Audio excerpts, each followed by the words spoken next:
ಮಕ್ಕಳು ಮುಖ್ಯವಾಗಿ ಮಾಡಬೇಕಾದದ್ದು ಯಾವುದು ಅಂತ ಕೃಷ್ಣ ಪರಮಾತ್ಮ ಹೇಳಿದ್ದಾನೆ.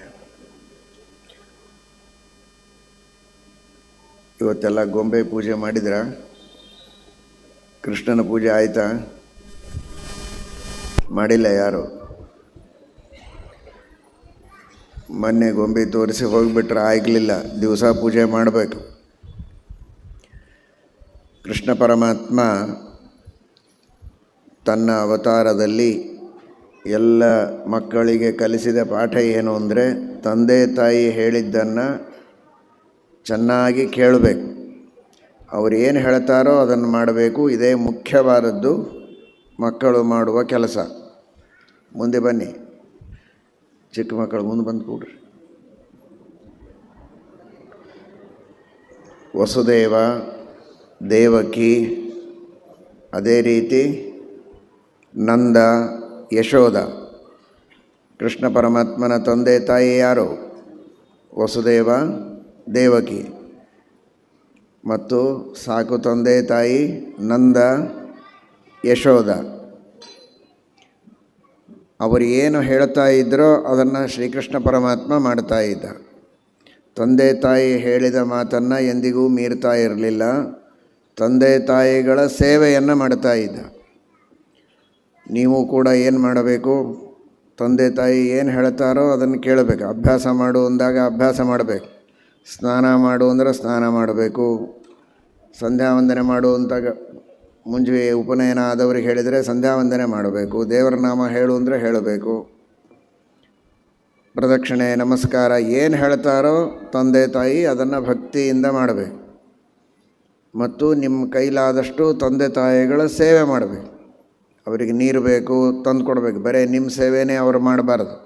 ಬಹಳ ಚಿಕ್ಕವರಿದ್ದಾಗ ನಿಮಗೆಲ್ಲ ಮಾಡಿರ್ತಾರೆ.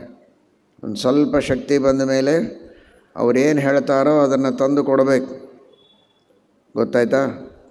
ಕೃಷ್ಣ ಪರಮಾತ್ಮ ತನ್ನ ತಂದೆ ತಾಯಿಗಳ ಸೇವೆಯನ್ನು ಯಾವಾಗಲೂ ಮಾಡ್ತಾ ಇದ್ದ. ಅವರಿಗೇನು ಬೇಕೋ ಎಲ್ಲ ತಂದು ಕೊಡ್ತಿದ್ದ. ಹಾಲು ಅಂದರೆ ಹಾಲು, ಮೊಸರು ಅಂದರೆ ಮೊಸರು, ಬೆಣ್ಣೆ ತಾನೂ ತಿಂತಿದ್ದ, ಜೊತೆಗಿದ್ದವರಿಗೂ ಕೊಡ್ತಿದ್ದ.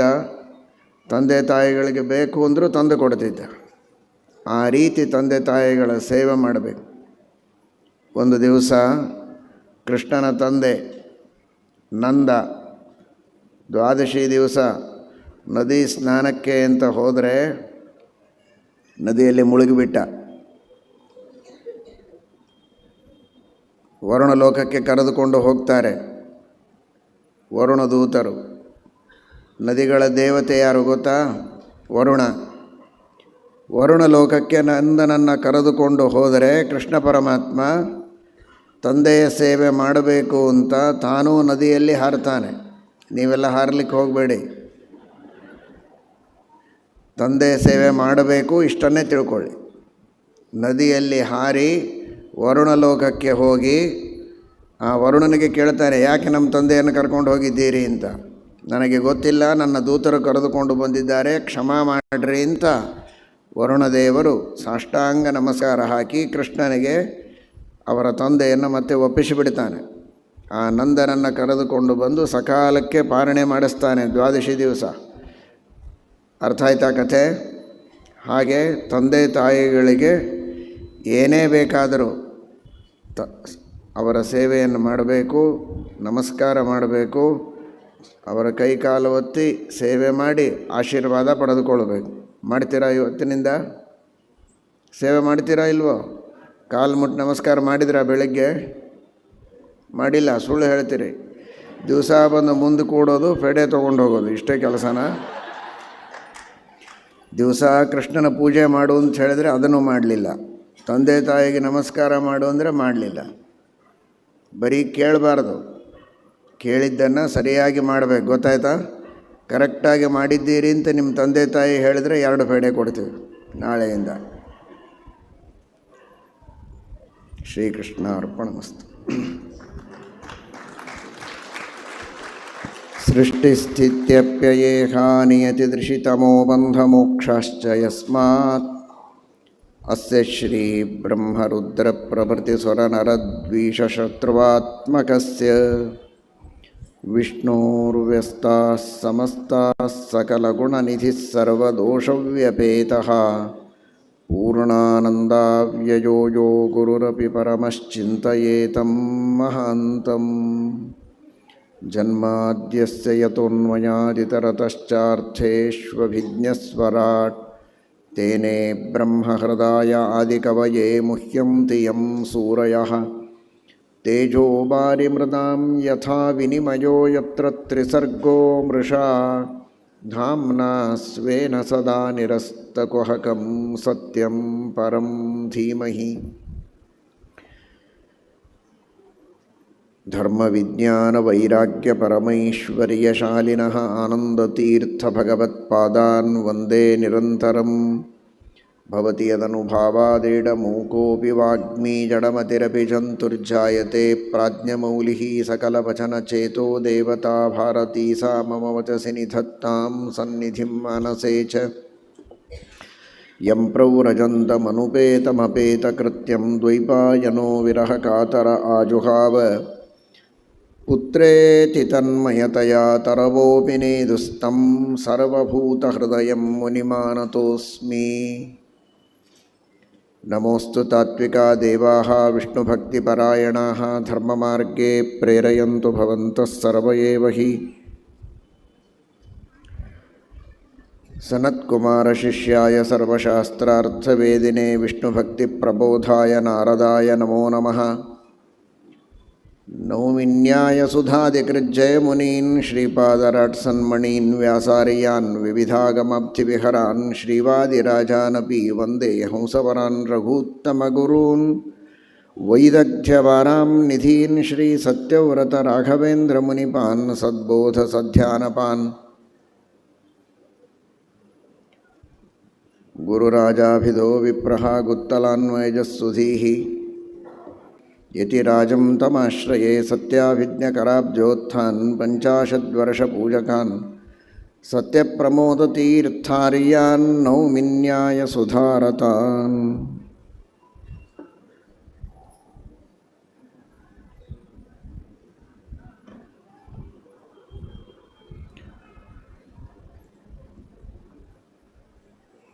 ಕಾಲದ್ರವ್ಯಗುಣೈಸ್ತಸ್ಯ ತ್ರಿವಿಧಃ ಪ್ರತಿಸಂಕ್ರಮಃ.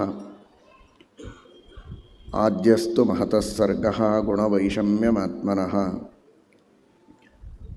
ಸ್ವಸ್ತ್ಯಸ್ತು ಅಶೇಷಸನ್ಮಂಗಲಾನಿ ಸಂತು ಶ್ಲೋಕೈಕಶ್ರವಣಪಠನಮಾತ್ರೇಣ ಕಥಾವಕ್ತುಶ್ಚ ಶ್ರೋತॄಣಾಂ ನಿಖಿಲಕಲಿಕೃತಕಲ್ಮಷಾಪನೋದನಪಟುತರೆ ಧರ್ಮಾದ್ಯಖಿಲಪುರುಷಾರ್ಥಸಾಧನೀಭೂತೆ ಶ್ರೀಮದ್ಭಾಗವತೆ ಮಹಾಪುರಾಣೇ ಪಾರಮಹಂಸ್ಯಾಂ ಸಂಹಿತಾಯಾಂ ಅದ್ಯ ಕಥಾ ಪ್ರಸಕ್ತೌ ಕಿಂಚಿತ್ ಪೂರ್ವಪ್ರಸಕ್ತಪ್ರಮೇಯಾನುವಾದಃ. ಹರಿ ಓಂ.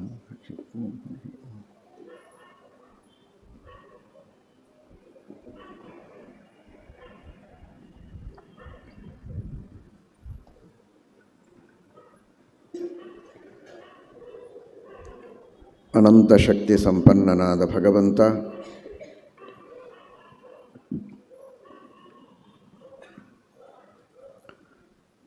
ಬ್ರಹ್ಮದೇವರ ಸೃಷ್ಟಿಯನ್ನು ಮಾಡಿದ್ದಾನೆ. ಮಹತ್ತತ್ವದ ಸೃಷ್ಟಿಯನ್ನು ಮಾಡಿದ. ಆ ಮಹತ್ತತ್ವಕ್ಕೆ ಬ್ರಹ್ಮದೇವರನ್ನು ಒಡೆಯರನ್ನಾಗಿ ಅಭಿಮಾನಿಗಳನ್ನಾಗಿ ಮಾಡಿದ.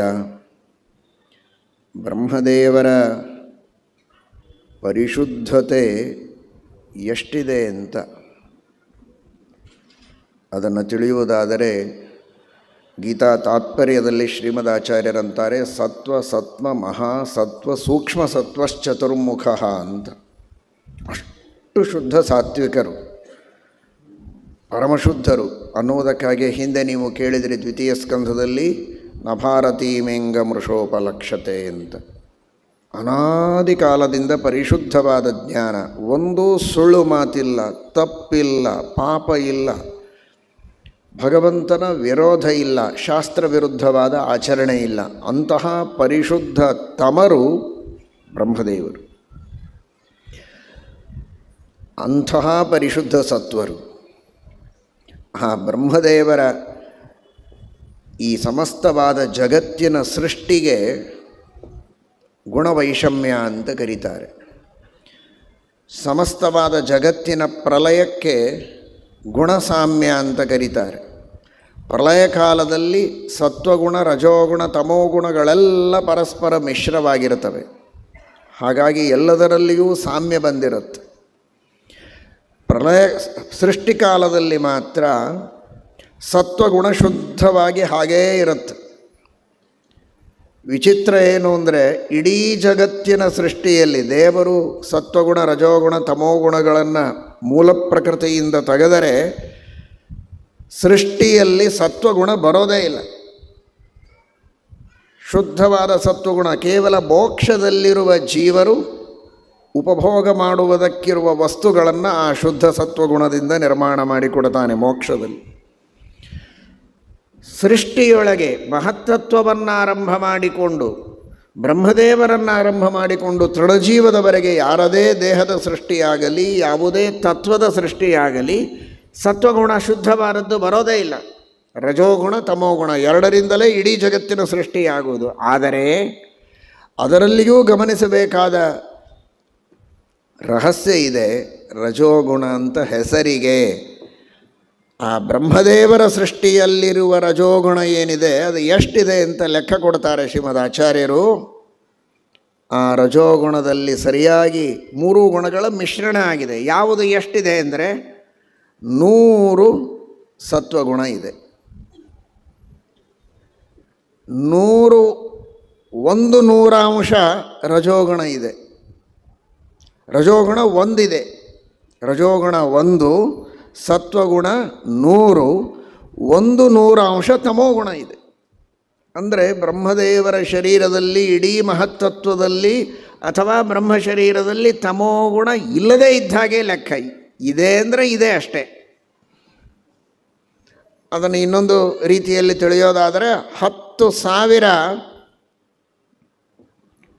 ಸತ್ವಗುಣ, 100 ರಜೋಗುಣ, 1 ತಮೋಗುಣ. ಅಂದರೆ ಏನು ಲೆಕ್ಕ ಅದು? ತಮೋಗುಣ ಇಲ್ಲದೇ ಇದ್ದ ಹಾಗೇನೆ ಅಷ್ಟು ಪರಿಶುದ್ಧ ಸತ್ವರಾಗಿದ್ದಾರೆ ಬ್ರಹ್ಮದೇವರು.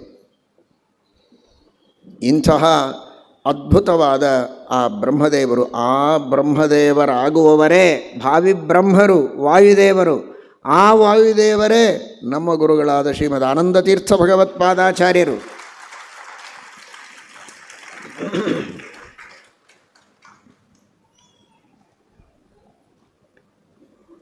ಇವತ್ತು ನಿನ್ನೆ ಓದಿದ ವಿದ್ಯೆ ಅಲ್ಲ ನಮ್ಮ ಆಚಾರ್ಯರ ವಿದ್ಯೆ, ಶ್ರೀಮದ್ ಆನಂದತೀರ್ಥ ಭಗವತ್ಪಾದಾಚಾರ್ಯರ ವಿದ್ಯೆ. ಅತ್ರ ಜನ್ಮನಿನ ಯತ್ ಪಠಿತಂತೆ ಜೈತ್ರಭಾತಿ ಕಥಮಿತ್ಯಮನೋಕ್ತೆ ಪೂರ್ವಜನ್ಮಸು ಹಿ ವೇದ ಪುರೇದಂ ಸರ್ವಮಿತ್ಯಮಿತ ಬುದ್ಧಿರುವಾಚ. ಇದು ಅದು ಅಲ್ಲ, ಸರ್ವಂ ಪಾರೋಕ್ಷೇಣತು ಪೂರ್ಣಂತು ಅಂತಾರೆ ಶ್ರೀಮದಾಚಾರ್ಯರು ಭಾಗವತ ತಾತ್ಪರ್ಯದಲ್ಲಿ. ವೇದಾದಿ ಸಕಲ ಸಚ್ಚಾಸ್ತ್ರಗಳ ಪರಿಪೂರ್ಣ ಜ್ಞಾನ ಅನಾದಿ ಕಾಲದಿಂದ ಇದೆ ವಾಯುದೇವರಿಗೆ, ಋಜುಗಣಸ್ಥರಿಗೆ. 100 ಜನ್ಮಗಳಿಂದ ಅಪರೋಕ್ಷ ಜ್ಞಾನ ಇದೆ. ಪ್ರತಿ ಕ್ಷಣದಲ್ಲಿ ಜ್ಞಾನ ಭಕ್ತಿಗಳ ಅಪರಂಪಾರ ವೃದ್ಧಿ ಇದೆ.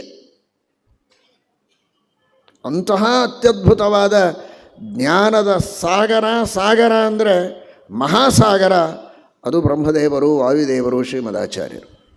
ಅಂತಹ ಶ್ರೀಮದಾಚಾರ್ಯರು ಬರೆದ ಗ್ರಂಥಗಳನ್ನು ಓದುವ ಭಾಗ್ಯ ಇವತ್ತು ನಮಗೆ ನಿಮಗೆ ಸಿಕ್ಕಿದೆ ಅಂದರೆ ಅದೆಷ್ಟು ಕೋಟಿ ಜನ್ಮಗಳ ಪುಣ್ಯ ಅಂತ ನೆನೆಸಿಕೊಂಡ್ರೆ ಅಗಾಧ ಅನ್ನಿಸ್ತದೆ, ಧನ್ಯತೆಯ ಭಾವ ಬರುತ್ತದೆ.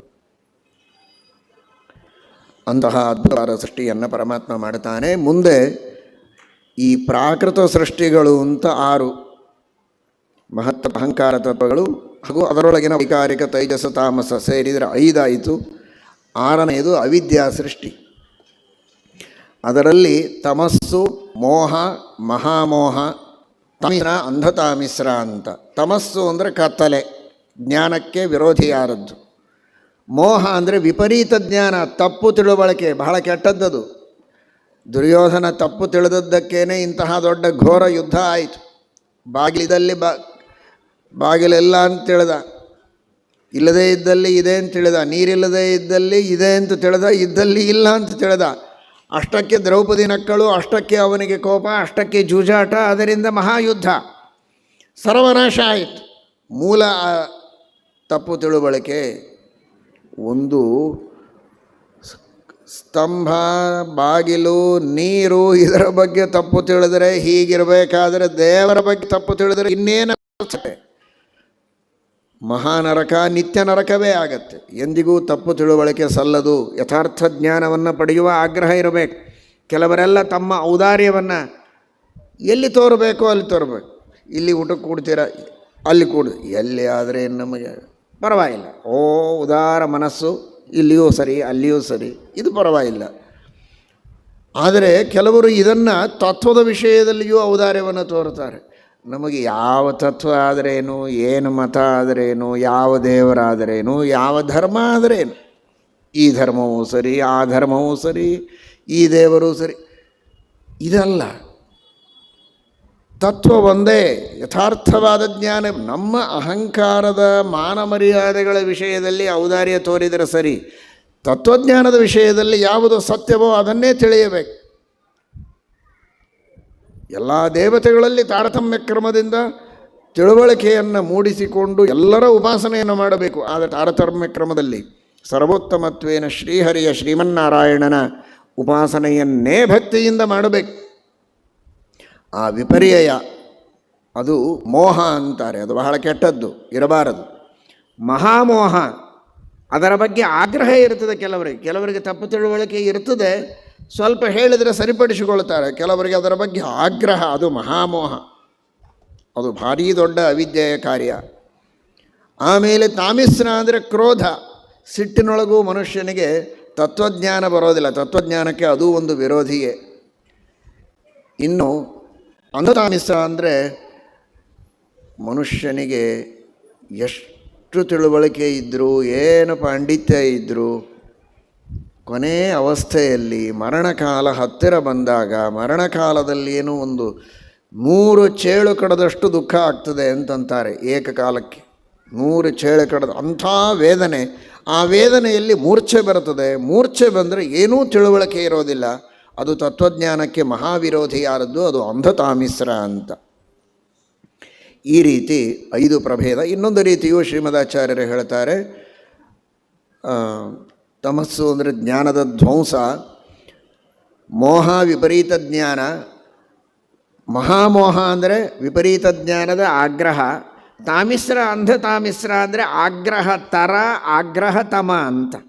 ಹೀಗೆ 2 ರೀತಿ ಅವಿದ್ಯಾ ಪ್ರಭೇದಗಳು. ಇದನ್ನೆಲ್ಲ ಸೃಷ್ಟಿ ಮಾಡಬೇಕಾದರೆ ಅಬುದ್ಧಿಕೃತ ಅಂತಾರೆ ಭಾಗವತಾಚಾರ್ಯರು. ಶ್ರೀಮದಾಚಾರ್ಯರು ಅದಕ್ಕೆ ಅರ್ಥ ಮಾಡ್ತಾರೆ, ಬುದ್ಧಿ ಇಲ್ಲದೆ ಸೃಷ್ಟಿ ಮಾಡಿದರು ಅಂತ ಅರ್ಥ ಅಲ್ಲ. ಬ್ರಹ್ಮದೇವರು ಅಬುದ್ಧಿಕೃತ ಅಂದರೆ ಅಬುದ್ಧಿ. ಇದೆಲ್ಲ ಭಗವತ್ ತತ್ವಜ್ಞಾನ ವಿರೋಧಿಯಾದ ವಸ್ತುಗಳು. ನಿನ್ನ ಆಜ್ಞೆ ಇದೆ ಅಂತ ಸೃಷ್ಟಿ ಮಾಡ್ತಾ ಇದ್ದೀನಿ ಮಹಾರಾಯ, ಇದರಿಂದ ನನಗೆ ಪಾಪ ಬರೋದು ಬೇಡ, ಇದು ನಿನ್ನ ಆಜ್ಞೆ, ಇದರಿಂದ ನೀನು ಪ್ರೀತನಾಗುವಂತ ಅಬುದ್ಧಿ ಪರಮಾತ್ಮನನ್ನೇ ವಿಶೇಷ ಅನುಸಂಧಾನ ಮಾಡ್ತಾ ಬ್ರಹ್ಮದೇವರು ಸೃಷ್ಟಿ ಮಾಡಿದರು ಅಂತ. ವಿಕೃತ ಅಂದರೆ ಬ್ರಹ್ಮಾಂಡ, ವೈಕೃತ ಸೃಷ್ಟಿ ಅಂದರೆ ಬ್ರಹ್ಮಾಂಡದ ಒಳಗಿನ ಸೃಷ್ಟಿಗಳು. ಅದರಲ್ಲಿ ಉತ್ಸ್ರೋತಸ್ ಅಂದರೆ ಈ ವೃಕ್ಷಗಳ ಸೃಷ್ಟಿ.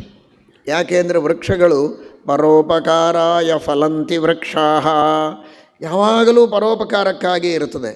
ಆ ವೃಕ್ಷಗಳಿಂದ ನಿರ್ಮಿತವಾದಂತಹ ಸೃಕ್ಸ್ರುವಾದಿಗಳನ್ನು ಯಜ್ಞಕ್ಕೆ ಉಪಯೋಗಿಸ್ತೇವೆ, ಸಮಿತ್ತನ್ನು ಯಜ್ಞಕ್ಕೆ ಉಪಯೋಗಿಸ್ತೇವೆ, ಇನ್ನನೇಕ ಪುಣ್ಯ ಕಾರ್ಯಗಳನ್ನು ಮಾಡ್ತೇವೆ ಅದರಿಂದ. ಆದ್ದರಿಂದ ವೃಕ್ಷಗಳ ಜೀವನ ಪರೋಪಕಾರದ ಜೀವನ. ಉತ್ಸ್ರೋತಸ್ ಅವುಗಳಿಗೆ ಊರ್ಧ್ವಗತಿಯಾಗ್ತದೆ ಅಂತ ಸ್ಥಾವರ. ಇನ್ನು ಜಂಗಮವಾದ ಪ್ರಾಣಿಗಳಿವೆಯಲ್ಲ, ಪಶುಗಳು, ತಿರ್ಯಕ್ ಸ್ರೋತಸ್, ಅವು ಮೇಲೂ ಹೋಗಲ್ಲ ಕೆಳಗೂ ಹೋಗಲ್ಲ. ಯಜ್ಞದಲ್ಲಿ ಉಪಯೋಗ ಆಗುವ ಕೆಲವು ಪಶುಗಳಿವೆ. ಅಂತಹ ದೇವರ ಪೂಜೆಗೆ ಯಜ್ಞಯಾಗಾದಿಗಳಿಗೆ ಉಪಯುಕ್ತವಾಗುವಂತಹ ಗೋವುಗಳು, ಇನ್ನು ಕೆಲವು ಪಶುಗಳು, ಅವುಗಳೆಲ್ಲ ಉತ್ತಮವಾದ ಲೋಕವನ್ನು ಹೊಂತವೆ. ಒಂದರ್ಥದಲ್ಲಿ ಉತ್ಸ್ರೋತಸ್ಸವು. ಆದರೆ ಸಾಮಾನ್ಯ ಪಶುಗಳೆಲ್ಲ ಏನು ಸಾಧನೆ ಇರೋದಿಲ್ಲ. ಅವಕ್ಕೇನು ಕೆಟ್ಟ ಕೆಲಸ ಮಾಡಿದರೂ ಪಾಪ ಇಲ್ಲ, ಒಳ್ಳೆಯ ಕೆಲಸ ಮಾಡಿದರೂ ಲಾಭ ಇಲ್ಲ, ಅವುಗಳು ಇಲ್ಲಿಯೇ ಇರ್ತವೆ. ಆದ್ದರಿಂದ ತಿರ್ಯಕ್ ಸ್ರೋತಸ್, ಅಡ್ಡ ಓಡಾಡೋದು, ಮೇಲೆ ಇಲ್ಲ ಕೆಳಗೆ ಇಲ್ಲ. ಭಾರೀ ಬುದ್ಧಿವಂತರು, ಮೇಧಾವಿಗಳು, ಮಹಾವಿದ್ವಾಂಸರು ನಾನಾ ವಿಧವಾದಂತಹ ಸರ್ಟಿಫಿಕೇಟ್ಗಳನ್ನು ಕೊರಳಲ್ಲಿ ಹಾಕಿಕೊಂಡು ಮೆರೆಯುವಂತಹ ಮಹಾನುಭಾವರು ಅಂತ ಅಂದ್ಕೊಂಡಿದ್ದೇವಲ್ಲ ಮಾನವರು. ಆದರೆ ಮಾನವರನ್ನು ಕರೆದದ್ದೇನು ಭಾಗವತ ಗೊತ್ತಾ? ಅರ್ವಾಕ್ಸ್ರೋತಸ್ ಅಂತ. ಯಾವಾಗಲೂ ಅಧೋಗತಿಯನ್ನು ಹೊಂದುವವರು ಅಂತ. ಎಲ್ಲಿದೆ ಮಾನ, ಎಲ್ಲಿದೆ ಮರ್ಯಾದೆ? ವೃಕ್ಷಗಳು ಉತ್ಸ್ರೋತಸ್, ದೇವತೆಗಳು ಊರ್ಧ್ವಸ್ರೋತಸ್, ಅವರಿಗಂತೂ ಯಾವಾಗಲೂ ಉನ್ನತ ಸ್ಥಾನವೇ. ತಿರ್ಯಕ್ ಸ್ರೋತಸ್ ಪಶುಗಳಾದರೆ ನಮ್ಮನ್ನು ಅರ್ವಾಕ್ ಸ್ರೋತಸ್ ಅಂತಾರೆ. ಕಾರಣ ಇಷ್ಟೇ, ಎಚ್ಚರಿಕೆಯಿಂದ ಇರಿ. ಸಾಧನ ಶರೀರ ಇದು ನೀ ದಯದಿ ಕೊಟ್ಟದ್ದು. ದೇವರು ಕೊಟ್ಟ ಈ ಸಾಧನ ಶರೀರವನ್ನು ಸದುಪಯೋಗ ಮಾಡಿಕೊಳ್ಳದೆ ಸ್ವಾರ್ಥ, ಕೇವಲ ಹೊಟ್ಟೆಪಾಡಿಗಾಗಿ ಜೀವನ, ಧರ್ಮ ಇಲ್ಲ, ಕರ್ಮ ಇಲ್ಲ, ದೇವರಿಲ್ಲ, ಧ್ಯಾನ ಇಲ್ಲ, ಧಾರಣೆ ಇಲ್ಲ, ಶ್ರವಣ ಮನನಗಳಿಲ್ಲ, ಈ ರೀತಿ ಜನ್ಮವನ್ನು ವ್ಯರ್ಥ ಮಾಡಿಕೊಂಡರೆ ನರಕಾದಿ ಅನರ್ಥವನ್ನು ಹೊಂದುವುದು ನಿಶ್ಚಿತ.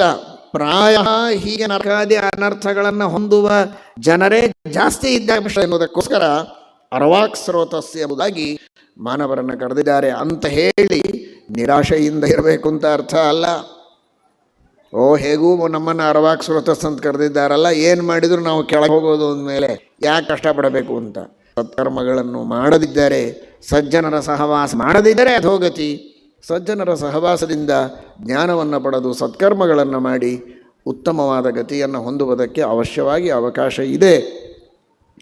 ಈ ರೀತಿ ಸೃಷ್ಟಿಯನ್ನು ಬ್ರಹ್ಮದೇವರು ನಾನಾ ರೀತಿಯಾಗಿ ಮಾಡಿದ್ದಾರೆ. ಇಷ್ಟೆಲ್ಲ ಮಾಡಿದ ಮೇಲೆ ಇನ್ನೂ ಅನೇಕ ವಿಧವಾದಂತಹ ಸೃಷ್ಟಿಯನ್ನು ಮಾಡಬೇಕು ಅಂತ, ಪ್ರಜೆಗಳ ಸೃಷ್ಟಿ ಪ್ರಜಾಭಿವೃದ್ಧಿ ಆಗಬೇಕು ಅಂತ ವಿಚಾರ ಮಾಡಿ ಸನಕಾದಿಗಳನ್ನು, ಅದರಲ್ಲಿ ಅವಿದ್ಯಾ ಸೃಷ್ಟಿಯನ್ನು ಬಾರಿ ಮಾಡಿದರು.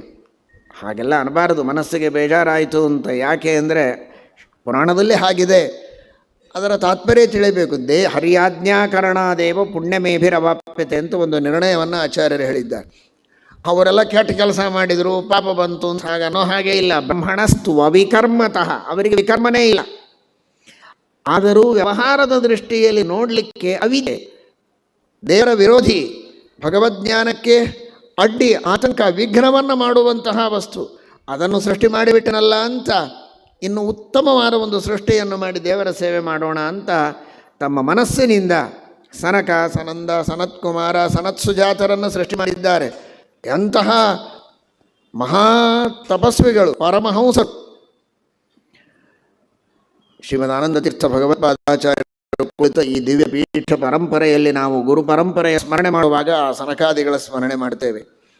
ಅವರೆಲ್ಲ ಈ ಪರಂಪರೆಯಲ್ಲಿ ಬಂದ ಮಹಾನುಭಾವರು. ಅರ್ಥಾತ್ ಅವರ ಪರಂಪರೆಯಲ್ಲಿ ಈ ಯತಿ ಪರಂಪರೆ ಮುಂದುವರೆದಿದೆ.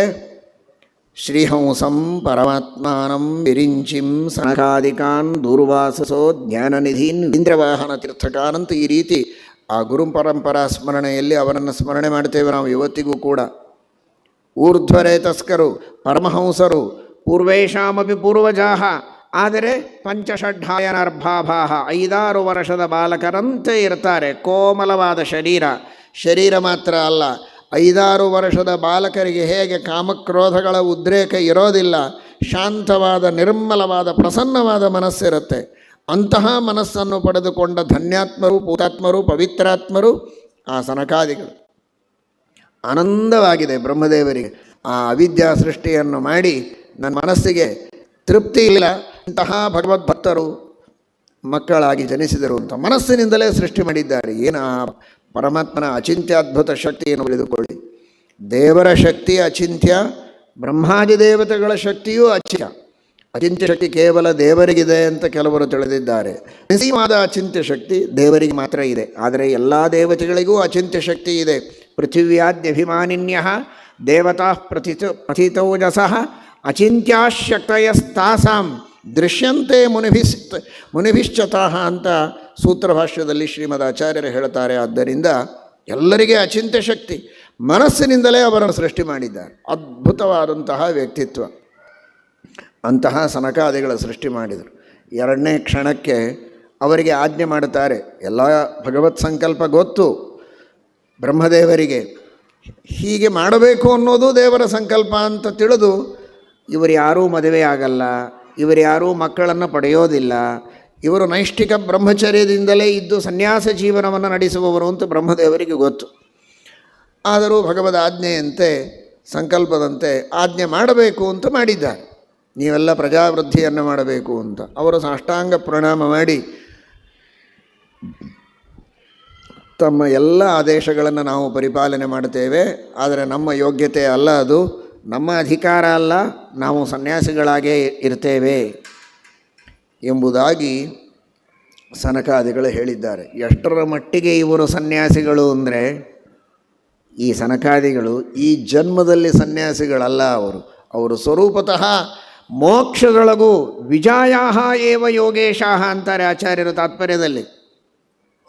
ಮೋಕ್ಷದಲ್ಲಿಯೂ ಕೂಡ ಅವರಿಗೆ ಸ್ತ್ರೀಯರ ಜೊತೆಗೆ ವಿಹಾರಾದಿಗಳನ್ನು ಮಾಡುವವರಲ್ಲ. ದೇವಾಸ್ಸಜಾಯಾಹ ಮುಚ್ಚಂತೆ ಮನುಷ್ಯಾಸ್ತು ಭಯಾತ್ಮಕಾಹ ವಿಜಾಯಾಹ ಏವ ಯೋಗೇಶಾಹ.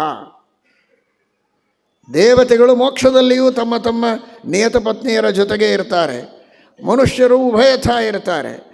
ಆದರೆ ಯೋಗೇಶರಾದ ಸನಕಾದಿಗಳಂಥವರು ಮಾತ್ರ ಅವರು ಇಲ್ಲಿ ಎಷ್ಟು ವಿರಕ್ತರೋ ಮೋಕ್ಷದಲ್ಲಿಯೂ ಭಗವತ್ ಸ್ವರೂಪ ಚಿಂತನದಲ್ಲಿ ಆನಂದವನ್ನು ಅನುಭವಿಸುವವರೇ ಹೊರತು ಸ್ತ್ರೀಭಿರುವ ಯಾನ ಇರುವ ಇಲ್ಲ, ಅವರಿಗೆ ಇಲ್ಲ ಅಂದರೆ ಬಯಸೋದಿಲ್ಲ ಅವರು.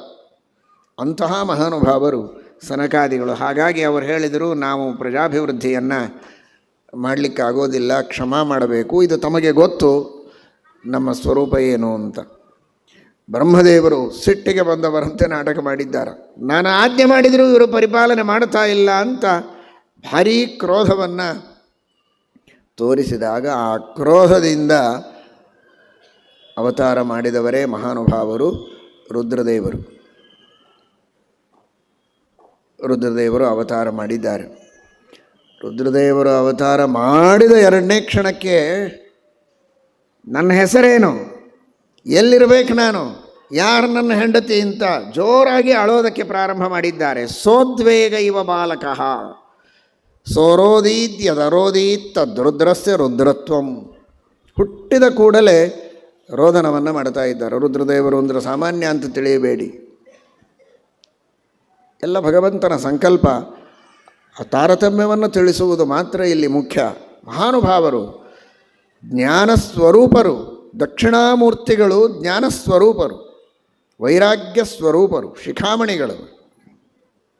ಅವರಿಗೆ ಮನಸ್ಸು, ಪಂಚಪ್ರಾಣಗಳು, ಇಂದ್ರಿಯಗಳು, ಎಲ್ಲ ಇಂದ್ರಿಯಗಳು ಸೇರಿ ಒಂದು ಅಂತ ಲೆಕ್ಕ ಹಿಡಿದು ಇಂದ್ರಿಯಗಳು, ಮನಸ್ಸು, ಪ್ರಾಣಗಳು, ಪಂಚಮಹಾಭೂತಗಳು, ಸೂರ್ಯ, ಚಂದ್ರ, ತಪಸ್ಸು, 11 ಸ್ಥಾನಗಳನ್ನು ಬ್ರಹ್ಮದೇವರು ಕಲ್ಪಿಸ್ತಾರೆ. ಎಲ್ಲಿರಬೇಕು ಈ 11 ಸ್ಥಾನಗಳಲ್ಲಿ ನೀನಿರು ಅಂತ. ಏನು ಹುಡುಗಾಟನ ಇದು?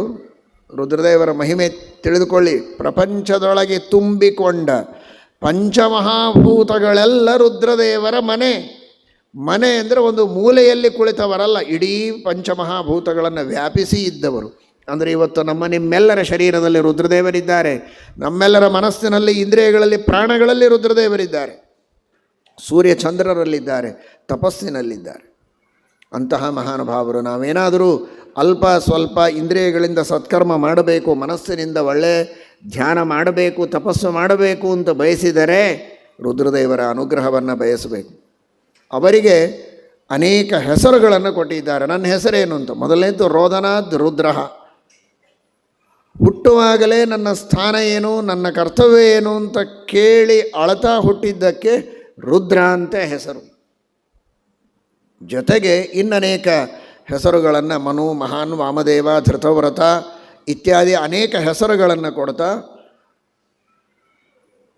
ಮಡದಿ ಪಾರ್ವತೀದೇವಿ ಹಾಗೂ ಅನೇಕ ಹೆಸರಿನ ಮಡದಿಯರನ್ನು ಕೂಡ ತಿಳಿಸಿಕೊಡ್ತಾರೆ. ಆ ಎಲ್ಲ ಸ್ಥಾನ, ಹೆಸರುಗಳು ಹಾಗೂ ಪತ್ನಿಯರು.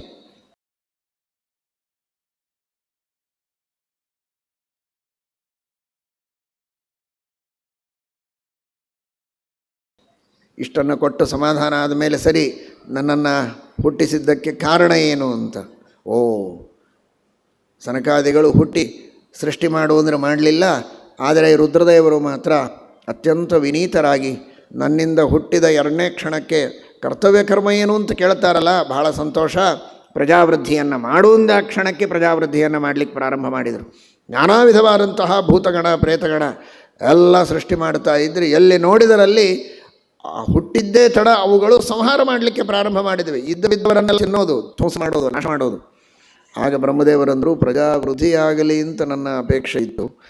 ಇರೋ ಪ್ರಜೆಗಳನ್ನೆಲ್ಲ ಸಂಹಾರ ಮಾಡುವಂಥ ಮಕ್ಕಳನ್ನು ನೀನು ಹುಟ್ಟಿಸ್ತಾ ಇದ್ದೀಯಲ್ಲ, ಒಂದು ಕೆಲಸ ಮಾಡಿರಿ, ತಾವು ಸೃಷ್ಟಿ ಮಾಡಿದಂತಹ ಪ್ರಜೆಗಳು ಬಹಳ ಅಪರೂಪದ್ದಿವೆ, ಇಷ್ಟಕ್ಕೆ ಸಾಕು, ಏಕಾಂತದಲ್ಲಿ ಕೂತ ತಪಸ್ಸು ಮಾಡೋದು ಬಹಳ ಶ್ರೇಷ್ಠ.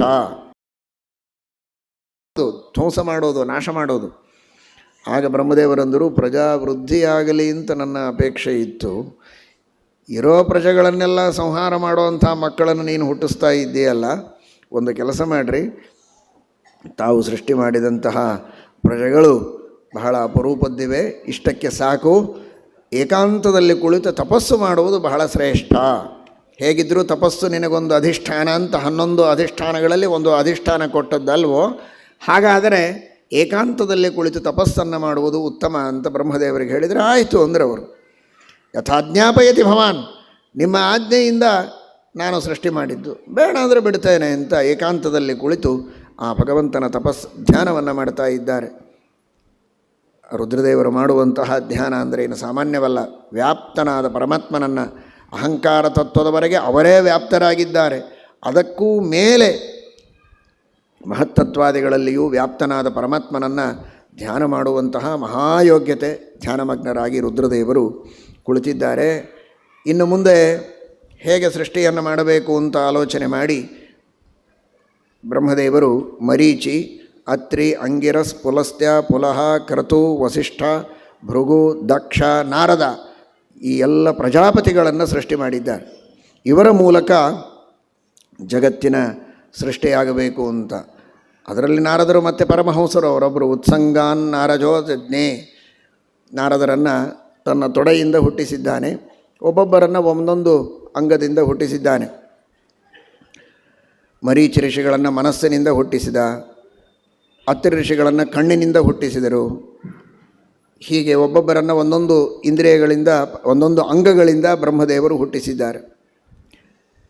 ಅವರೆಲ್ಲರನ್ನು ಹುಟ್ಟಿಸಿ ಅವರಿಂದ ಸೃಷ್ಟಿ ಮಾಡಿಸುವುದಕ್ಕೆ ಅವರನ್ನು ಆಜ್ಞೆ ಮಾಡಿದ್ದಾರೆ. ಹೀಗೆ ತಾವು ಬ್ರಹ್ಮದೇವರು ತಮ್ಮ ಮನಸ್ಸಿನಿಂದಲೋ, ಕ್ರೋಧದಿಂದಲೋ ಅಥವಾ ದೇಹದ ಒಂದೊಂದು ಅಂಗಗಳಿಂದಲೋ ಪ್ರಜೆಗಳ ಸೃಷ್ಟಿಯನ್ನು ಮಾಡ್ತಾ ಇದ್ದಾರೆ. ಆದರೆ ಪರಮಾತ್ಮನ ಸಂಕಲ್ಪ ಹಾಗಿರಲಿಲ್ಲ. ಇನ್ನೂ ವಿಶೇಷವಾಗಿ ಜಗತ್ತೆಲ್ಲ ತುಂಬಬೇಕು ಅಂತ ದೇವರ ಇಚ್ಛೆ. ಬಹಳ ಪಾಪ್ಯುಲೇಷನ್ ಬೆಳೀತಾ ಇದೆ, ತಡೆಯಬೇಕು ಅಂತನ್ನುವುದು ಕೆಲವರ ಇಚ್ಛೆ. ಆದರೆ ಸರ್ವೋತ್ತಮನಾದ ಭಗವಂತನ ಇಚ್ಛೆ ಏನು ಅಂದರೆ ಹೆಚ್ಚು ಹೆಚ್ಚು ಪ್ರಜೆಗಳ ವೃದ್ಧಿ ಆಗಬೇಕು, ಜಗತ್ತೆಲ್ಲ ತುಂಬಬೇಕು. ಆ ಎಲ್ಲ ಪ್ರಜೆಗಳು ತಮ್ಮ ತಮ್ಮ ಕರ್ಮಗಳನ್ನು ಮಾಡಿ ಜ್ಞಾನವನ್ನು ಪಡೆದು ತಮ್ಮ ತಮ್ಮ ಗತಿಯನ್ನು ಹೊಂದಬೇಕು. ಅದಕ್ಕಾಗೇ ಈ ವಿಶ್ವದ ಸೃಷ್ಟಿ ಅಂತ ಸಂಕಲ್ಪ ಮಾಡಿ ಕುಳಿತ ಮಹಾರಾಯ ಭಗವಂತ. ಸ್ವಯಂ ವಿಹಾರ ಇಹಮೇ ತನುಭೃತ್ ಸ್ವಭಾವ ಸಂಭೂತಯೇ ಭವತಿ ಭೂತೀಕೃದೇವ ಭೂತ್ಯಾಹ. ಪರಮಾತ್ಮನ ಸೃಷ್ಟಿ ಯಾಕೆ ಅಂತ ತಾತ್ಪರ್ಯ ನಿರ್ಣಯದಲ್ಲಿ ಆಚಾರ್ಯರು ಹೇಳ್ತಾರೆ, ಇದು ಭಗವಂತನ ಕ್ರೀಡಾಭೂಮಿ, ವಿಹಾರ ಭೂಮಿ.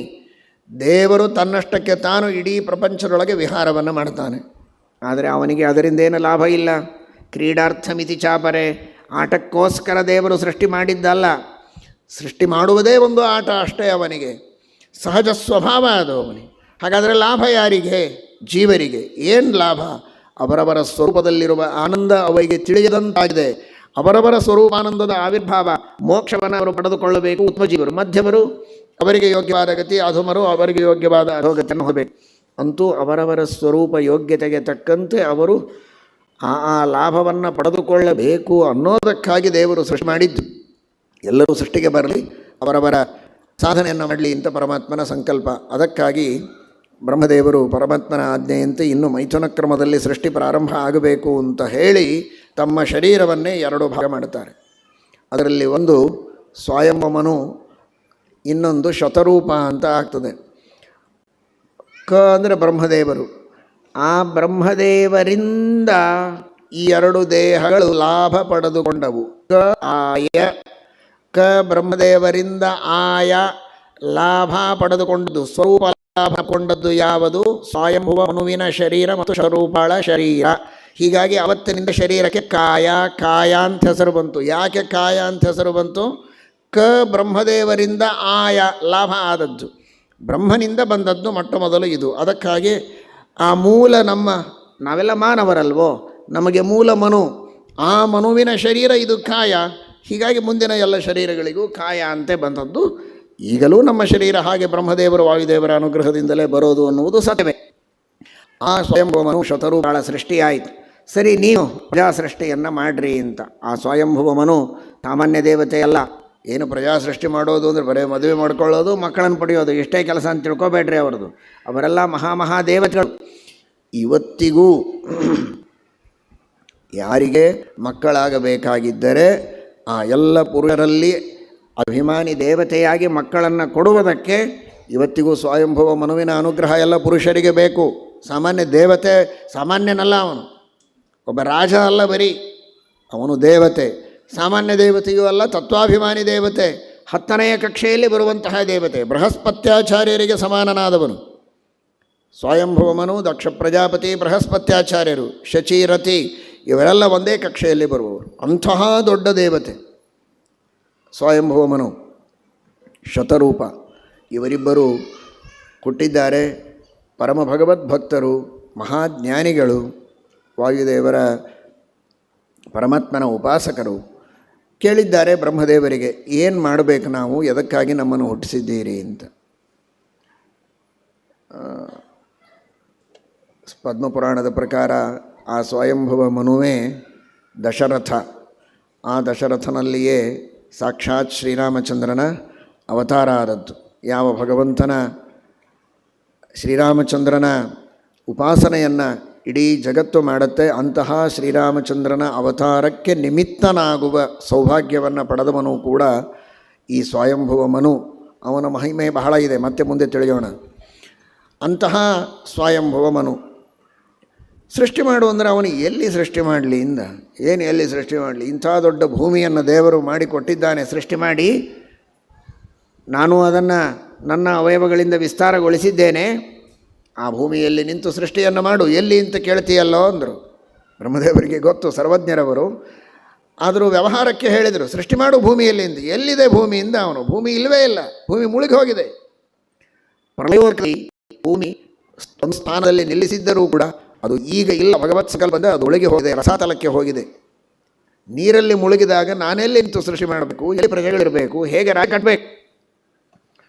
ಬ್ರಹ್ಮದೇವರಂದು ಏನು ಮಾಡಬೇಕೀಗ? ಬ್ರಹ್ಮದೇವರಂತಾರೆ, ನಾನು ಯಾಕೆ ಚಿಂತೆ ಮಾಡಬೇಕು? ಚಿಂತೆ ಮಾಡುತ್ತಿದ್ದಿ, ಚಿನ್ಮಯನಿದ್ದಾನೆ, ಸರ್ವೋತ್ತಮನಾದ ಭಗವಂತ ಜಗತ್ತನ್ನು ಸೃಷ್ಟಿ ಮಾಡಿದವ, ಪ್ರಜಾಭಿವೃದ್ಧಿ ಮಾಡುವಂತ ನನಗೆ ಆಜ್ಞೆ ಮಾಡಿದವ. ಅವನು ವ್ಯವಸ್ಥೆಯನ್ನು ಮಾಡಿ ಕೊಡೋದಿಲ್ವಾ? ವ್ಯವಸ್ಥೆ ಮಾಡಿಯೇ ಮಾಡ್ತಾನೆ. ವ್ಯವಸ್ಥೆಗೇನೂ ಮಾಡಿಕೊಡದೆ ನಾನು ಆಜ್ಞೆ ಮಾಡ್ತೇನೆ, ಆದರೆ ಕೆಲಸ ಮಾಡು, ಬಿಟ್ಟರೆ ಹೋಗು ಅಂತ ಬೇರೆ ಸಾಮಾನ್ಯ ರಾಜರಾದರೆ ಹಾಗೆ ಹೇಳಬಹುದು. ಆದರೆ ಪರಮ ದಯಾಳುವಾದ ಅಚಿಂತ್ಯ ಶಕ್ತಿ ಸಂಪನ್ನನಾದ ಪರಮಾತ್ಮ, ದಯೆ ಇದೆ, ಅನುಗ್ರಹ ಮಾಡಿ ಉಪಕಾರ ಮಾಡ್ತಾನೆ. ಕೆಲವರಿಗೆ ದಯೆ ಇರುತ್ತದೆ, ಶಕ್ತಿ ಇರೋದಿಲ್ಲ. ಇವನಿಗೆ ಶಕ್ತಿಯೂ ಇದೆ, ದಯೆಯೂ ಇದೆ. ನನ್ನ ಕೈ ಬಿಡೋದಿಲ್ಲ ದೇವರು, ರಕ್ಷಣೆ ಮಾಡ್ತಾನೆ ಅಂತ ಇಷ್ಟು ಧ್ಯಾನ ಮಾಡೋ ಮಾತ್ರದಲ್ಲಿ ಅವರ ಮೂಗಿನಿಂದ ಒಂದು ಸಣ್ಣ ಹುಳದ ಹಾಗೆ, ಹುಳ ಅಲ್ಲ ಹುಳದ ಹಾಗೆ, ಅಷ್ಟು ಸೂಕ್ಷ್ಮ ರೂಪದಲ್ಲಿ ಒಂದು ಅಂಗುಷ್ಟ ಮೇಲ್ಭಾಗದಷ್ಟು, ಅಂಗುಷ್ಠಾಗ್ರ ಪ್ರಮಾಣದಲ್ಲಿ ಅಷ್ಟು ಸಣ್ಣ ರೂಪದಲ್ಲಿ ಒಂದು ವರಾಹ ಅವತಾರ ಮಾಡಿದೆ. ಬೋಲೋ ಭೋ ವರಾಹ ಭಗವಾನ ಕೀ. ವರಾಹದೇವರು ಅವತಾರ ಮಾಡಿದ್ದಾರೆ ಸೂಕ್ಷ್ಮ ರೂಪದಲ್ಲಿ. ಅವತಾರ ಮಾಡಿದ್ದೇ ಸುಧಾ ಗಂಡಶಿಲೋಪಮ, ದೊಡ್ಡದಾದ ಪರ್ವತ ಬಂಡೆಯಷ್ಟು ದೊಡ್ಡ ಆಕಾರವನ್ನು ತೆಗೆದುಕೊಂಡಿದ್ದಾನೆ ಪರಮಾತ್ಮ. ಆನೆಯಷ್ಟು ದೊಡ್ಡ ಆಕಾರವನ್ನು ತೆಗೆದಿದ್ದಾನೆ ಕ್ಷಣ ಮಾತ್ರದಲ್ಲಿ. ಅದೇ ಭಗವಂತನಿಗೆ ಲೀಲಾಜಾಲ, ಸುಲಭವಾಗಿ ದೊಡ್ಡ ಆಕಾರವನ್ನು ತೆಗೆದುಕೊಂಡಿದ್ದಾನೆ. ಜೋರಾಗಿ ಗರ್ಜನೆ ಮಾಡಿದ, ಜೋರಾಗಿ ಗರ್ಜನೆ ಮಾಡಿದರೆ 3 ಲೋಕಗಳಲ್ಲಿರುವಂತಹ ಎಲ್ಲ ಈ ಏನು ಮರೀಚಾದಿ ಋಷಿಗಳಿದ್ರೋ, ಯಾರ್ಯಾರೆಲ್ಲ ಅವತಾರ ಮಾಡಿದ್ರೋ ಈಗಾಗಲೇ, ಅವರೆಲ್ಲರಿಗೂ ಕೂಡ ಆ ಭಗವಂತನ ಗರ್ಜನೆ, ಅದು ಭಗವಂತನ ಗರ್ಜನೆ ಅಂತ ಗೊತ್ತಾಗಿದೆ. ಅವರು ಸಾಮಾನ್ಯರಲ್ವಲ್ಲ, ಜ್ಞಾನಿಗಳವರು, ಋಷಿಗಳು. 4 ವೇದಗಳಿಂದ, ನಾನಾ ವಿಧವಾದಂತಹ ಸ್ತೋತ್ರ ಮಂತ್ರಗಳಿಂದ ಆ ಭಗವಂತನನ್ನು ಭಕ್ತಿ ಭಕ್ತಿಯಿಂದ ಎಲ್ಲರೂ ಕೂಡ ಸ್ತೋತ್ರ ಮಾಡಿದ್ದಾರೆ. ಆ ಪರಮಾತ್ಮ ಅವತಾರ ಮಾಡಿ ನೀರಿನೊಳಗೆ ಮುಳುಗಿ ಆ ಭೂಮಿಯನ್ನು ಮೇಲೆ ತೆಗೆದುಕೊಂಡು ಬರ್ತಾನೆ. ಭೂಮಿಯನ್ನು ಮೇಲೆ ತೆಗೆದುಕೊಂಡು ಬರುವಾಗ ಹಿರಣ್ಯಾಕ್ಷ, ಬ್ರಹ್ಮದೇವರಿಂದ ಹುಟ್ಟಿದ ಹಿರಣ್ಯಾಕ್ಷ ಇವನು. ಕಶ್ಯಪರು ದಿತಿದೇವಿಯಿಂದ ಹುಟ್ಟಿದ ಹಿರಣ್ಯಾಕ್ಷ ಅಲ್ಲ, ಹಿರಣ್ಯಾಕ್ಷ. ಭೂಮಿ ಪ್ರಳಯದ ನೀರೊಳಗೆ ತನ್ನಷ್ಟಕ್ಕೆ ತಾನೇ ಭಗವತ್ ಸಂಕಲ್ಪದಿಂದ ಮುಳುಗಿತ್ತು. ಅದನ್ನು ದೇವರು ತರುವಾಗ ಇವನು ಅಡ್ಡಿಯಾಗಿ ಆ ಪರಮಾತ್ಮನನ್ನು ತಡೆಯಬೇಕು ಅಂತ ಪ್ರಯತ್ನ ಮಾಡಿದರೆ ಅನಾಯಾಸವಾಗಿ ಪರಮಾತ್ಮ ಆ ಭೂಮಿಯನ್ನು ಸ್ವಸ್ಥಾನದಲ್ಲಿ ಇಟ್ಟು ತನ್ನ ಕೋರೆ ಹಲ್ಲಿನಿಂದಲೇ ತೆಗೆದು ಇವನನ್ನು ಸಂಹಾರ ಮಾಡುತ್ತಾನೆ. ಶ್ರೀಮದಾಚಾರ್ಯರು ನಿರ್ಣಯ ಹೇಳ್ತಾರೆ, 2 ಬಾರಿ ಪರಮಾತ್ಮ ಹಿರಣ್ಯಾಕ್ಷನನ್ನು ಸಂಹಾರ ಮಾಡಿದ್ದು. ಒಂದು ಆದಿ ಹಿರಣ್ಯಾಕ್ಷ ತನ್ನ ದಂಷ್ಟ್ರ ಕೋರೆ ಹಲ್ಲಿನಿಂದ ಸಂಹಾರ ಮಾಡುತ್ತಾನೆ. 2ನೇ ಬಾರಿ ದಿತಿಯಲ್ಲಿ ಹುಟ್ಟಿದ ದೈತ್ಯ ಹಿರಣ್ಯಾಕ್ಷ, ಕಶ್ಯಪರಿಂದ ದಿತಿಯಲ್ಲಿ ಹುಟ್ಟಿದವನು, ಅವನನ್ನು ಕರ್ಣಮೂಲದಲ್ಲಿ ಜೋರಾಗಿ ಹೊಡೆದು ಸಂಹಾರ ಮಾಡುತ್ತಾನೆ. ಅದನ್ನು ಮುಂದೆ ಹೇಳ್ತಾರೆ ಕಥೆ. ಈ ರೀತಿ ಸಂಹಾರ ಮಾಡುತ್ತಾನೆ. ಆ ದಂಷ್ಟ್ರದಲ್ಲಿ ಅವನ ರಕ್ತದಿಂದ ಎಲ್ಲ ದಂಷ್ಟ್ರದಲ್ಲಿ ಹಲ್ಲಿನ ಮೇಲೆ ಆ ರಕ್ತ ರಂಜಿತವಾಗ್ತದೆ. ಅಂತಹ ಅದ್ಭುತವಾದ, ರಮಣೀಯವಾದ, ಆದರೆ ಭಯಾನಕವಾದಂತಹ, ಆದರೂ ಆನಂದದಾಯಕವಾದ, ಆಶ್ಚರ್ಯದಾಯಕವಾದಂತಹ ವಿಚಿತ್ರವಾದ ಭಗವಂತನ ಆ ಸ್ವರೂಪ. ನೀರಿನಿಂದ ಮೇಲೆ ಬಂದು ಪರಮಾತ್ಮ ಒಂದು ಸಲ ಹೀಗೆ ಮೈ ಝಾಡಿಸ್ತಾನಂತೆ. ಝಾಡಿಸಿದರೆ 3 ಲೋಕಗಳಲ್ಲೆಲ್ಲ ಆ ನೀರು ಸಿಡಿಯತ್ತೆ. ಏನು ಆನಂದ! ಇವತ್ತು ಒಬ್ಬ ಪುರೋಹಿತ ಯಜ್ಞವನ್ನು ಮಾಡಿ ಹೋಮದಲ್ಲಿ ಆ ಕೊನೆಗೆ ಆ ಹೋಮದ ಜಲದಿಂದ ಎಲ್ಲರಿಗೆ ಪ್ರೋಕ್ಷಣೆ ಮಾಡ್ತಾರೆ ಅಂದರೆ ಎಷ್ಟು ಭಾವುಕರಾಗಿರ್ತಾರೆ ಜನ ಎಲ್ಲ.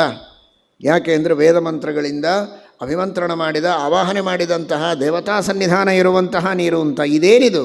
ಸಾಕ್ಷಾತ್ ಸಚ್ಚಿದಾನಂದ ರೂಪಿಯಾದ ಪರಮಾತ್ಮನ ಮೈಯಿಂದ ತಾನಾಗೆ ನೇರವಾಗಿ ಸಿಡಿಯುವಂತಹ ನೀರು ಅಂದರೆ ಎಲ್ಲರೂ ಧನ್ಯರು ಅಂತ ಅಂದ್ಕೊಂಡಿದ್ದ.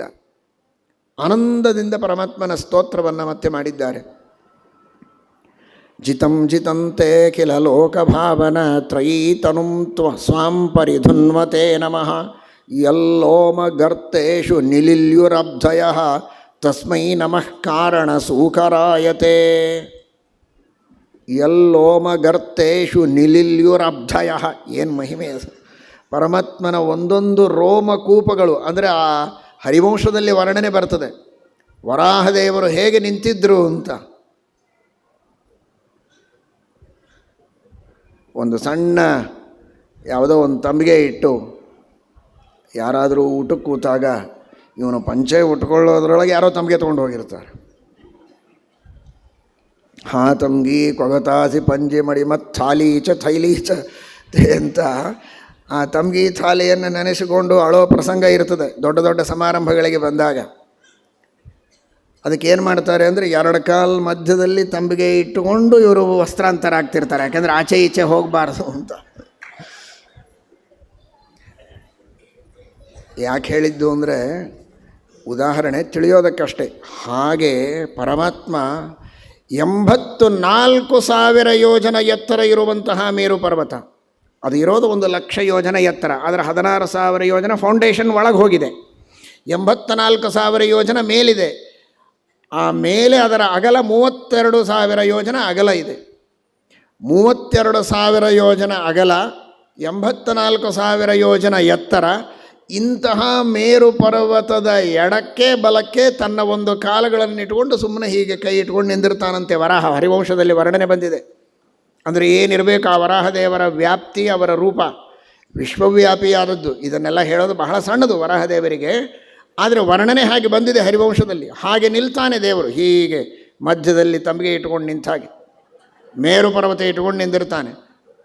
ನೀವು ನಿಂದಿರ್ರಿ ಗೊತ್ತಾಗ್ತದೆ. ಕೃಷ್ಣಾರ್ಪಣ ಅಷ್ಟೇ.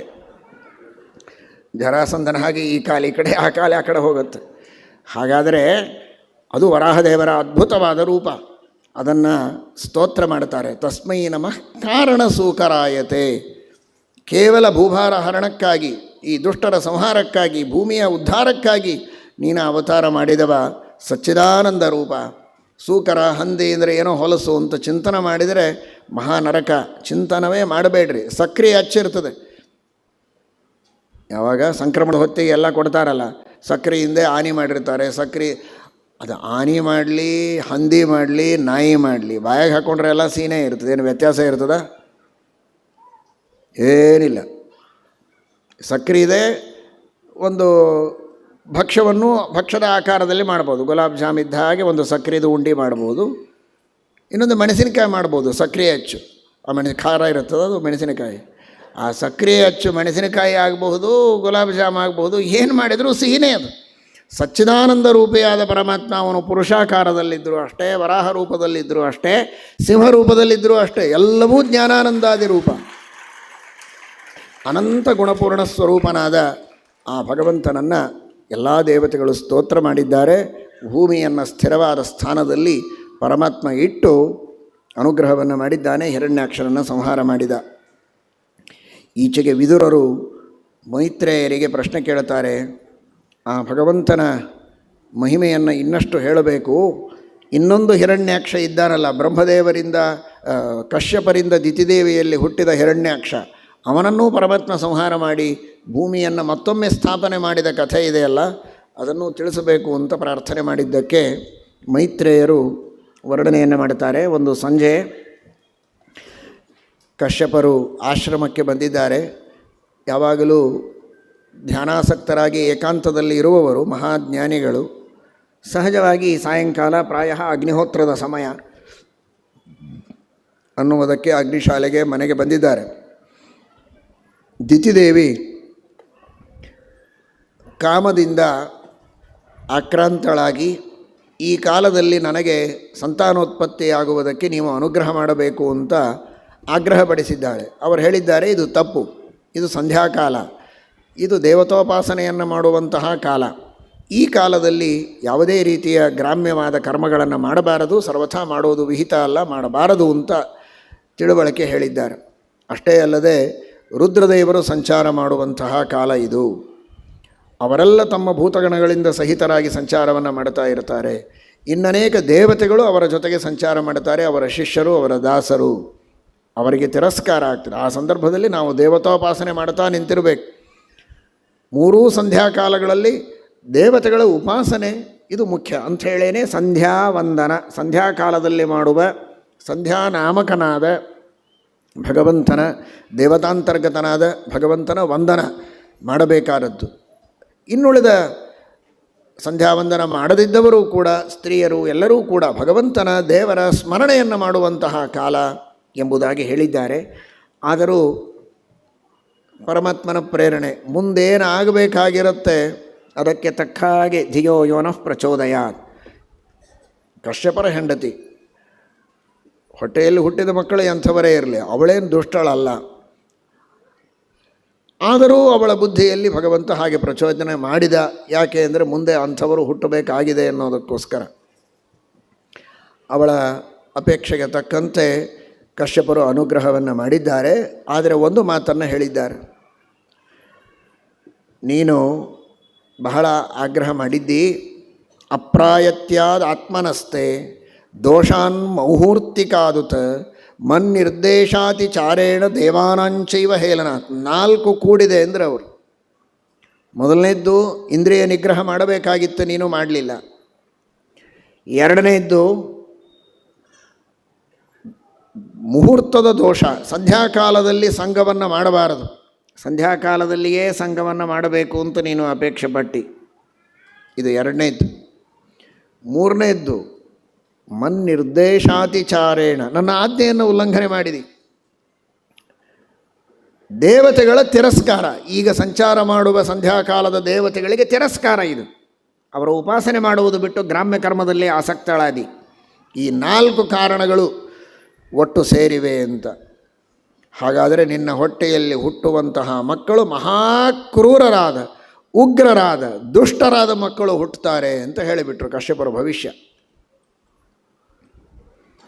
ಈ ಮಾತನ್ನು ಎಲ್ಲರೂ ಒಂದು ಕ್ಷಣ ಗಮನಿಸಿ ಮುಂದೆ ಹೋಗೋಣ. ಅಂದರೆ ಯಾವುದೇ ಒಂದು ತಪ್ಪೇ ಆದರೂ ದೊಡ್ಡವರ ಆಜ್ಞೆಯನ್ನು ಮೀರಿದರೆ ಅದು ಡಬಲ್ ತಪ್ಪಾಗತ್ತೆ. ಅಂದರೆ ಉದಾಹರಣೆಗೆ ಸಕಾಲಕ್ಕೆ ಸಂಧ್ಯಾವಂದನೆ ಮಾಡಬೇಕು, ಸಂಧ್ಯಾವಂದನೆ ಮಾಡದೇ ಇರೋದೇ ಒಂದು ತಪ್ಪು.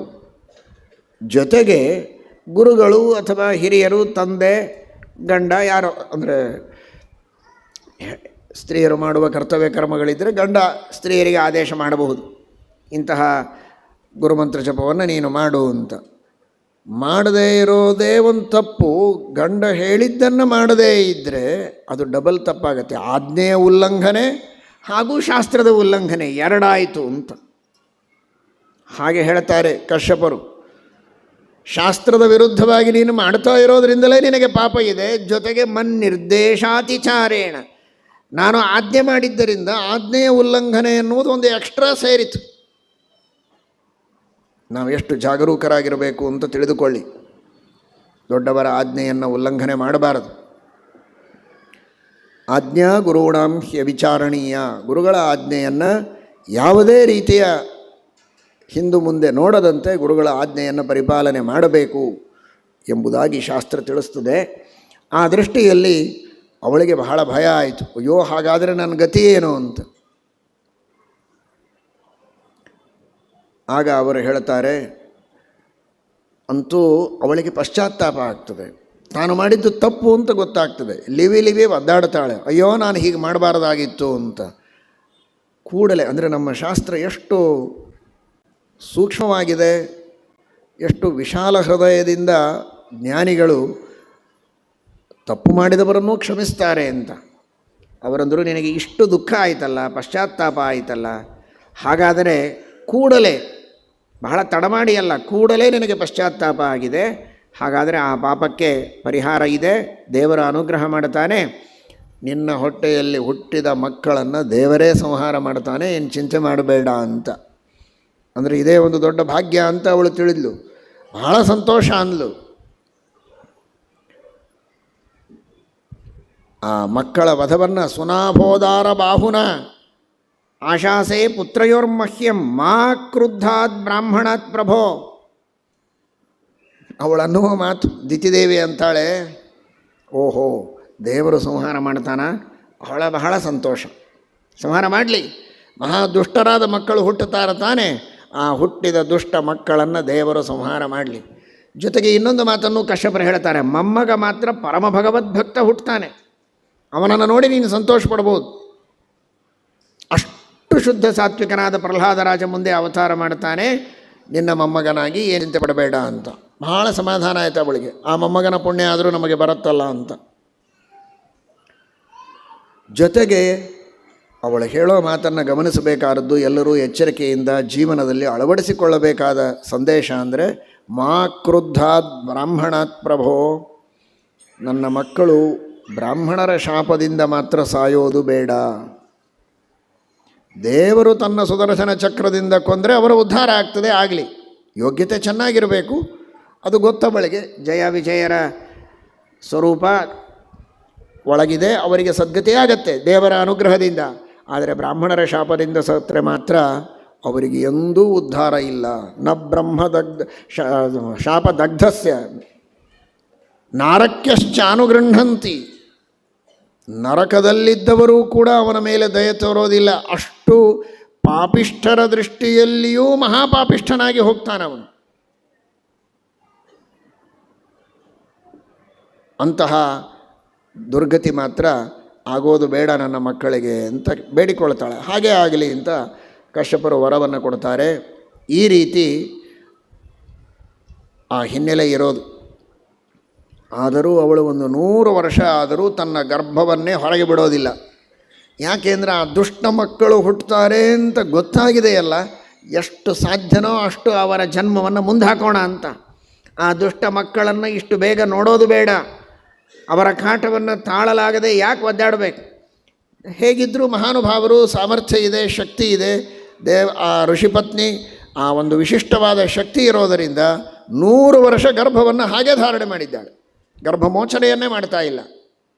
ಆ ದುಷ್ಟರಾದ ವ್ಯಕ್ತಿಗಳು, ಅಸುರರು ಒಳಗೆ ಇದ್ದದ್ದರ ಪ್ರಭಾವ ಇಡೀ ಜಗತ್ತಿನ ಮೇಲೆ ಆಗ್ತಾ ಇದೆ.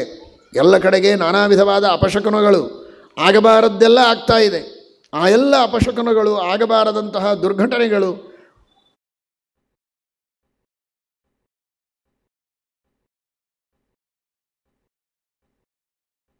ನಾನಾ ವಿಧವಾದ ಉತ್ಪಾತಗಳು, ಉಲ್ಕಾಪಾತಗಳೆಲ್ಲ ಆದದ್ದನ್ನು ಕಂಡು ದೇವತೆಗಳು ಬ್ರಹ್ಮದೇವರಿಗೆ ಶರಣ ಹೋದರು.